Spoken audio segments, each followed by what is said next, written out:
लाल आंख बिल्कुल फूट गई है दोस्तों। कहा गया था लाल आंख दिखाएंगे एक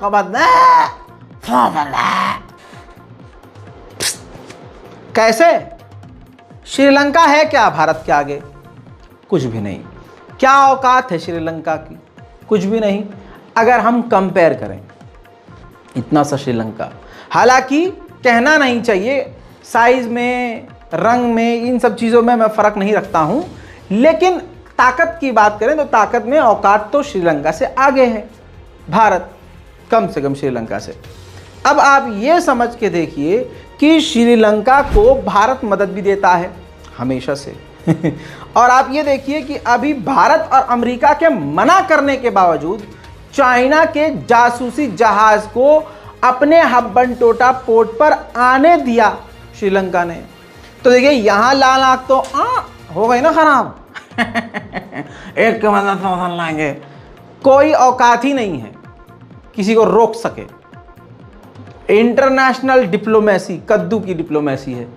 आगे सुनेंगे आप, आगे अब नया खेल ये है कि जनवरी में परमिशन ऑलरेडी दे दी है श्रीलंका ने, एक और, अभी एक तो है, एक और जासूसी जहाज श्रीलंका पहुंचेगा चाइना का।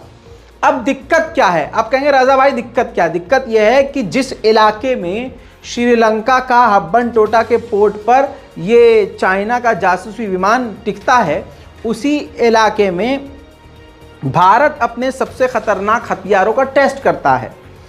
एक शिप पहले से है जासूसी और चाइना की दूसरी शिप भी आ जाएगी और चाइना फिर उससे सारी डिटेल चुराता है, भारत पर नज़र रखता है और भारत की सिक्योरिटी के लिए खतरा है। ये बात मैं नहीं कह रहा हूँ, अमेरिका ने भारतीय गवर्नमेंट और श्रीलंका को भी बताया था कि ये चाइना जो अपना जासूसी विमान भेज रहा है ना, इससे आपके लिए बड़ा खतरा है। लेकिन लाल आंख वाला फुस्सी निकला, 56 इंच वाला 56 फीट वाला निकला, तो हम क्या ही कर सकते हैं भाई। भारतीय एम्बेसडर जो कनाडा में है, उन्होंने कहा है कि भारत और कनाडा के रिश्ते पर असर, साथ ही जो निज्जर के केस की जो जांच चल रही थी, इंक्वायरी चल रही थी, उस पर भी असर जस्टिन ट्रूडो के बयान से पड़ा है। और भारत को अभी तक जस्टिन ट्रूडो यानी कनाडा की गवर्नमेंट ने ऐसा कोई पुख्ता सबूत नहीं दिया है। तो अभी भी दोस्तों रिश्ते तलखी में हैं। 19 नवंबर एयर इंडिया के लोग सावधान रहें। एयर इंडिया भारत की सरकारी एयरलाइंस 19 नवंबर को उड़ाई जाएगी। जी हाँ, निज्जर आतंकवादी, खालिस्तानी आतंकवादी निज्जर की ये धमकी है कि कोई भी 19 नवंबर को एयर इंडिया में सफ़र ना करे, हम उसको उड़ा देंगे। दोस्तों अब अगला इंसान खुद कहे कि हम आतंकवादी नहीं हैं, तो ये अपनी अम्मा की बारात वाले काम कर रहे हो क्या? कर तो तुम आतंकी ही काम रहे हो। बहरहाल इस पर भारतीय जांच एजेंसियां बहुत ही एक्सट्रीम लेवल पर रेड अलर्ट पर आ चुकी हैं। पिछले 7 सालों में पहली बार ऑस्ट्रेलिया का प्रधानमंत्री, ये देखें, पहुंच चुका है चाइना। दोस्तों चाइना और ऑस्ट्रेलिया के रिश्ते बेहद खराब हैं, हद से ज़्यादा खराब हैं। ऐसे में पहली बार अमेरिका के मुंह पर तमाचा जड़ते हुए ऑस्ट्रेलिया चला गया अपने रिश्ते ठीक करने। चाइना ने एक सफल परीक्षण किया है। ये देखिए, आई स्पेस नाम का ये एक सैटेलाइट था जिसको उसने टेक ऑफ करवाया, और मेन ये चीज़ थी, टेक ऑफ इसका इम्पोर्टेंट नहीं था, लैंडिंग इम्पोर्टेंट थी। तो इसको पहले हवा में उड़ाया और बड़े ही कामयाबी से इसको लैंड भी करवाया। तो यानी सैटेलाइट लॉन्च जो ये इसने किया है ये कामयाब हुआ है, और ये कंपनी जो है आई स्पेस, इसका ये रॉकेट कामयाबी से लैंड हुआ है, जो बड़ी कामयाबी है चाइना के लिए। मेरे दोस्तों, हम आप मिलकर तालिबान को खूब गालियां बकते थे, दूसरे लोग भी बकते थे, तालिबान बहुत बुरा, तालिबान आतंकी, नशेड़ी, सारे गलत काम करने वाले। दोस्तों यूएन की बात मानेंगे ना? नहीं मानेंगे तो आप गधे हैं, क्योंकि यूएन तो पूरी दुनिया की सबसे बड़ी संस्था है। यूएन ने पता है क्या कहा है? ये देखिए, यूएन ने कहा है कि जब से तालिबान की सरकार आई है, अफीम की पैदावार 95% ख़त्म कर दी है। यानी नशा, गांजा, पूरी दुनिया में ये जो अफीम है अफ़गानिस्तान में सबसे ज़्यादा बनती है, और तालिबान की सरकार ने उसको 95% ख़त्म कर दिया, लगभग पूरी तरह से ख़त्म कर दिया। तो पूरी दुनिया में अफीम, नशा रोकने में तालिबान की सरकार का सबसे बड़ा हाथ है। अमेरिका जब यहां मौजूद था तो दे दनादन अफीम की उगाई हो रही थी, और अब अमेरिका हटा, तालिबान आया, अफीम खत्म। 2 दिन पहले भूकंप आया, भारत के लोगों ने उस भूकंप को महसूस किया। नेपाल उसका क्षेत्र रहा, 150 लोग मारे गए, जिसके बाद भारत ने काफ़ी मदद नेपाल को भेजी है।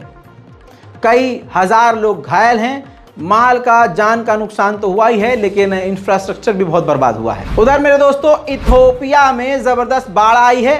बाढ़ की वजह से 20 लोगों की मौत हुई है और हज़ारों लोगों को अपने इलाकों को छोड़ना पड़ा है। अब एक और बड़ी खबर तालिबान से। तालिबान के डिप्टी प्राइम मिनिस्टर पहुंचे हुए हैं इस वक्त ईरान। ईरान के विदेश मंत्री और तमाम बड़े लीडरों से मुलाकात करी है। शिया सुन्नी के बीच में नफरत फैलाने वाले के मुंह पर यह तालिबान का जोरदार तमाचा है। उधर मेरे दोस्तों ईरान और तालिबान की गवर्नमेंट मिलकर एक सीक्रेट ऑपरेशन चला रही थी। यहाँ हम शिया सुन्नी करते हैं, वहाँ शिया सुन्नी मिलकर इस्लाम के दुश्मन का खात्मा कर रहे थे। पता है कैसे? सुनिए।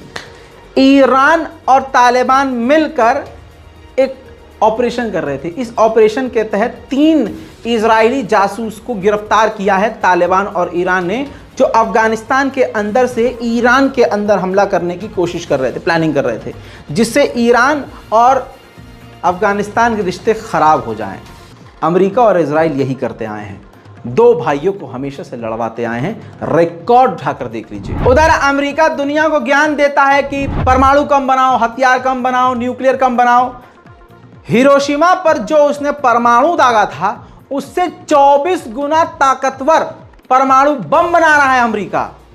और ऐसा बम है कि अगर रूस पर दाग दिया तो एक ही झटके में 3 लाख लोग मारे जाएंगे। अब बताइए, जो दुनिया को रोकता है परमाणु बम बनाने से, अब उस सुअर को कौन रोके? कौन रोके? तू रुक जा भाई, तू क्यों बना रहा है बम? ईरान नहीं बना सकता है, कोई और नहीं बना सकता, तू किस बना रहा भाई साहब?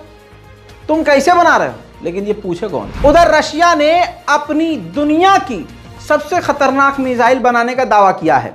कहा है हमने इंटरकॉन्टिनेंटल मिसाइल, परमाणु मिसाइल बना ली है, जिसका नाम बुलावा रखा है। नहीं, मेरे इस पे मत जाइएगा कि बुलावा रखा है, मतलब वो अपना ही उनका कुछ होगा। बुलावा नाम है, सफल परीक्षण किया है और अब ये दुनिया की सबसे खतरनाक परमाणु मिसाइल है। देखिए लॉन्च।